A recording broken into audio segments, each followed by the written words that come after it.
Folks, I'm telling you, the kind of propaganda tactics being used in the 2022 general elections are totally at another level. Now on Friday, there was a front page of the Nation newspapers which was being circulated on social media that made many people rush to the supermarket. Many people rushed to their newsstands looking to buy a copy of the Nation with the headline, Matiba's widow, Rigathi tortured me. Yeah, with a picture of the widow of second liberation hero, Kenneth Matiba, a former Kiharu legislator. I myself have looked everywhere and have called all my contacts everywhere looking for that Nation newspaper. And I've come to the conclusion it doesn't exist. This was some Photoshop job, to try and get a message to us, to try and get some information to us. Now the super fascinating thing here is that this particular information is 101% factually correct. Because in 1991, Rigathi Gachagua, who was then a DO, a powerful district officer in Limuru, working for Daniel Toroitich arap Moi, went to the home of Matiba. And when they found that Matiba was not in, they harassed, beat up, even assaulted sexually the wife of Matiba, Edith Matiba. It was a horror story, because after that, Mrs. Matiba spent over a month in hospital, trying to recover from that ordeal. It was terrible. Now, of course, Rigathi was doing his work as a DO, trying to impress the Moi regime, by completely ignoring the human rights of the people of Kenya, by doing things that cannot be described in any other way, other than criminal activities.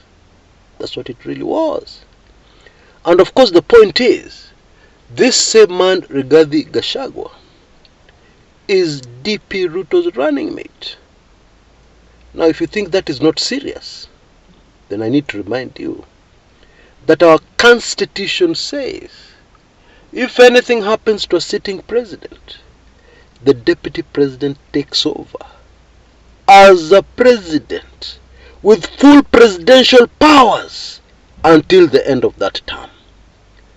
So in other words, Kenyans, you're being asked to elect Rigathi Gachagua as your deputy president on August 9th.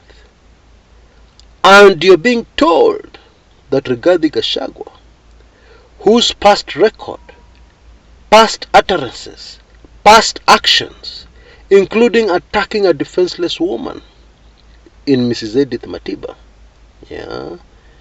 you're being asked to elect this man so that if anything happens, he will be your president.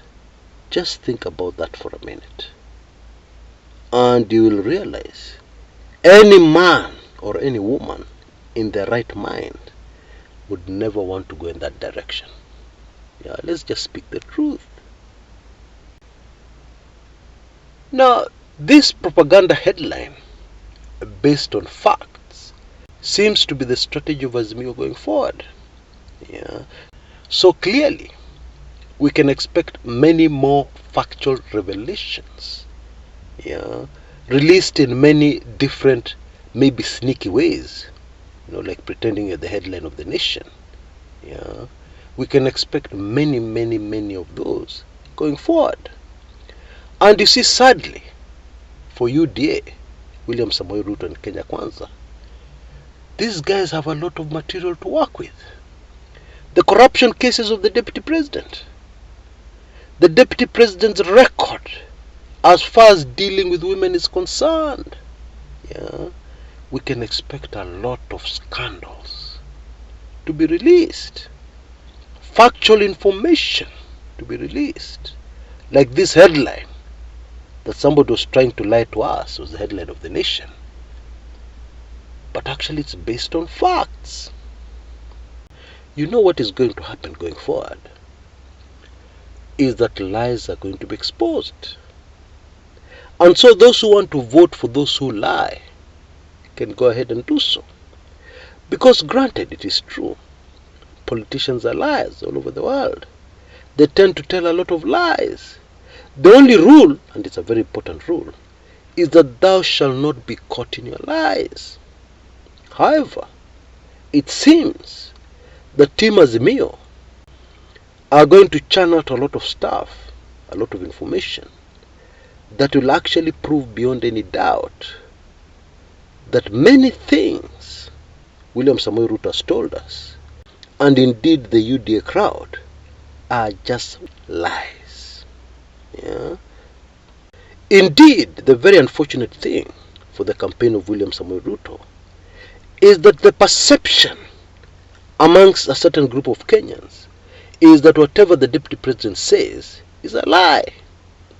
And of course we can expect this perception to spread well beyond this small group of Kenyans, who are already portraying the deputy president for who he really is.